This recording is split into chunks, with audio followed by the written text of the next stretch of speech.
باشید.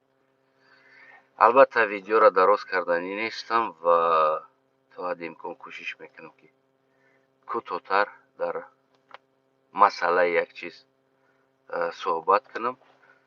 البته که ایدی کартошка با یکی مردم تاجیکستان مبارک باشه. عیناً در مسئله ایدی کартошка میخوام صحبت کنم. در باره همون پیدایش کартошка کمی معلومات و چیست، برای چی بود، چه خیل آسیای میانه آمد. از این 200 سال تقریبا 180-200 سال پیش کартошка در آسیای میانه وارد شد. کартошка از اون بعد پیش کمتر پیشتر پیوتر، یعنی در زمان پیوتر یک در حدود روسیه وارد شد. از اون پیش کартошка در حدودهای اروپا، یعنی آلمان و فرانسه و دیگر انگلیا و دیگر جایها، یعنی که کартошка بود. وقتی در حدودهای آسیای میانه آمد، کартошка نانی دویم گرفت، یعنی که کартошка نانی دویم است. از آن جمله امام علی رحمان هم با همین دعوا برآمد که کартошка این نانی دویم هست. البته که این یعنی مثل همونه که در تاجیکستان جنگ شد و جنگ خونریزی، بعدا این جنگ نامی زیبا دادن، جنگ برادرکشی، یعنی که ما برادریم، جنگ برادرکشی، بسیار یک نامی زیبا. شنوی هم مثل جنگ واری نمیتوه. همین خیلی کартошка نیست، کартошка نان دویم بسیار یک نامی زیبا گرفت در حدودهای آسیای میانه یا روسیه. البته که تاریخ کартошка از این نیست. کартошка خودی کартошка در حدود اروپا، یعنی انگلیا و دیگر جایها، نان دویم سورت انسان ها بود. نه نان دویم، بلکه نان دویم سورت انسان ها بود. در حدودهای اروپا منظرت باشه، برای غلامان، یعنی انسان ها تا امروز در هندیه ما میبینیم که با کسته ها جدا میشوند و انسان ها با سورت ها جدا میشید. از آن جمله تا همین 100 سال پیش در حدود تا امروزه بگیم آسیای میانه، آدما نیز با همون سورت ها جدا میشیدن. یعنی و تا امروز هم ما میگیم بای و کم بغل، یعنی که این چیز هم نامهاش تغییر یافت، کمی زیبا شد، بای و کم بغل. از زمان پیش بگیم که کسته ها بدن، یعنی مثل ایندیا که امروز کسته میگه، فلان کسته فلان کسته، یعنی که نام میبره. این چیزها در تمام دنیا بود و خصوصا در اروپا. در اروپا برای غلام ها نان نمیدادن، در جای نان کартошка میدادن. یعنی این نانی غلامان است. در اصل کартошка نانی غلام هست که انسان های بای بدولت ها و دیگرها گویم نان میخوردن و کартошка را برای غلاماشون میدادن، برای کارگرها غلاما که استفاده میبردن، برای اونها کартошка میدادن. برای همون در اروپا میگفتن که کартошка نانی دویم سورت انسان ها هست، یعنی دویم سورت انسان، نانی غلام هست، نه نانی دویم. وقتی که این پیوتر که خود همون انسان که مثال آلمانی بود و بگیم که اروپایی بود، وقتی که این چیزا گرفتن بردن در حدود روسیه، به همون مقصدی که به غلامان در جای نان همی کартошка را دید. یعنی خودی همین چیز هم در روسیه بعدا اینا گفتن که نان دویم است. یعنی مثل همونه که جنگ تاجیکستان جنگ برادرکشی گفتگی باره، این کартошка را نیست گفتن که نان دویم است. نگفتن که نان دویم سورت انسان ها، یعنی انسان های سالم نه و انسان های غلام، انسان های پولدار نه و انسان های بی پول، گدا ها، غلام ها، کارگرا، اینا در جای نان همون کартошка میدید. همین تاریخ بگویم که کартошка آهسته آهسته با آسیای میانه رفت.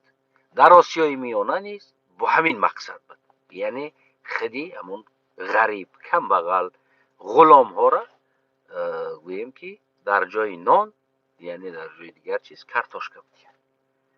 یعنی که برای همینم کартошка در اصل نانی دویم سورت انسان ها هست، اما ایرا کمی کلتوری کده گفتگیستن. کارتوشکا نانی دویم است.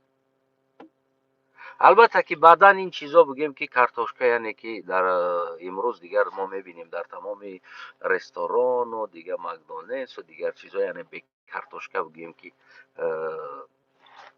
خوراکارا نمیتن کل انسان دیگر از این چیز استعمال میکنه. اما این تا پیش از به غلاما دادن خودی بازم برای گرفتن همون کرخمل را استفاده میبردن، نه همچون خوراک. یعنی اولین چیزهایی که پیدا کردن اینا با آیسته آیسته بعدن آمدن گویم که به خوراک غلام ها، بعدن آیسته آیسته از دیگر کل انسان ها استعمال میکنن. لیکن اصل پیدایشی همین مسئله این برای غلام ها بود، نه برای انسان ها. نه برای بگیم که پولدارا بایا، حاضر بای کمبغل میگیم که نه تنها برای بایا بود، بلکه برای کمبغل ها، برای غلامان، برای کارگرها، برای زمان غلام داری بود. هر یک انسان دارنده چندین غلام ها داشت و برای او غلام هاش نان نمیداد، در جای نان کارتوشکا میداد. کارتوشکا خورد. یعنی همین طریق قصه پیدایش کارتوشکا است، یعنی نان غلام است. و امروز در تاجیکستان ما این چیز براستی خود یک جشن بزرگی تنتنوی، نان غلام در تاجیکستان بعد از 200 سال براستی خود یک جشن کارتوشکا به خود پیدا کرد که امروز داره خودی از پرزیدنت تاجیکستان که در این باره معلومات نداره، یا که عالمان تاجیکستان در این باره معلومات نداره، نمیجوین، نمیخوانن، بکوان که از کجا آمد این چیز برای ما، در اصل از چی آمد، در اصل از کجا پیدا شد، پیدایشش برای چی استفاده می‌بردن اینا، این چی خیلی برای خوراک تبدیل شد و امروز در دسترخوان هر یک ما، در شوربای ما، اوقات ما، از اون جمله دیگر و دیگر چیزی ما این چیز استفاده میشه. یعنی کارتوشکا در اصل این نان غلام است، نه نان دویم. نان دویم سورت انسان ها در اروپا حدودش پیدا شده. بعداً بگیم دما همچنان به همین مقصدها، همون مقصدی که در اروپا استفاده میشید، با همین مقصدها آیسته آیسته تا آسیای مرکزی اینا رفت. اما سوال، ما ملت 700 سال حکومت کردگی در آسیای میانه، نه روزی ایدی زبان داره، نه روزی یک فرهنگی داره، هیچ چیزی که برای انسانیت هست ما هیچ یک جشنی قرلقیتی خدا نداره. اما یک نان غلام در تاجیکستان امروزه جشن داره، جشن کارتوشکا، ایدی کارتوشکا که نان غلام است. امیدوارم درک کرده باشه. قرلقای ما که در تاجیکستان هستند امیدوارم که درک کرده باشن که چرا امروز از یک نان غلام اصلیت هویت پایانتر هست که یک نان غلام در تاجیکستان باعث ایدی کارتوشکا جشن گرفته می شود. با همون سطح دولتی، با زمان رهبر پرزیدنت با این فخر کردن کارتوشکا نان دویم است حرف میزنه. اما من انسان، ملت، با تاریخ تمدن، با فرهنگ، با تمامی چیزم در تاجیکستان چنین یک نان غلام که اون کشور الان نامش تاجیکستان است، با همون کمک و تلاش های لنین و استالین که آسیای مرکزی تقسیم شد با چندین ملت ها که ملت های اصیل اون سرزمین با نام خودش تن نمیگیرن و امروز در حدود من ملت قرلق و قرلقای عزیز شما با چنین یک نان غلام حسابیده نمیشه. این بود قصه کارتوشکا آمدنش آسیای مرکزی. بسیار متاسفانه سالاش، انیق سالاش از یادم برو، ما تقریبا 180-200 سال میانش میشود که آسیای میانه این نیست آهسته آهسته بعد از آمدن روسیه بعد از 40-50 سال با آسیای میانه رفت. این از قصه کارتوشکا. کارتوشکا نان دویم نیست، کارتوشکا نان دویم سورت انسان هاست. یعنی که کارتوشکا نان برای غلام است. این طریق در اروپا کارتوشکا استفاده میشد.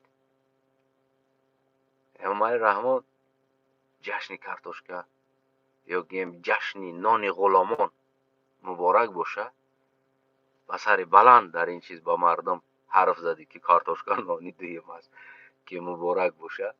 یعنی تا مردم تاجیکستان گفته که شما غلام هستین، این در اصل با نان غلامی بود، مبارکتان باشه غلامای عزیز. گفتگی معنا برین این چیز تافت. بعد از عید بادرنگ و عید پامیدور و عید بقلاجان و عید کارتوشکا و پیاز و عید کدو و هر چیزی که سبزوات و میوجات که هست، عید مبارک باشه. برای یک چیز عید کردن اول در برای معلومات بگیریم. وقتی که اگر معلومات گرفتیم پرو را آموختیم که چی است، از کجا آمد، چی آمد، و دورا میتونین عید کنیم.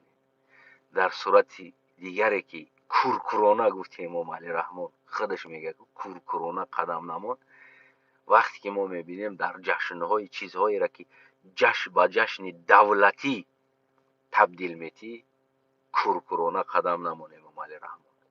این ها رفتارهای کورکورانه است. عید کارتوشکا مبارک باشه.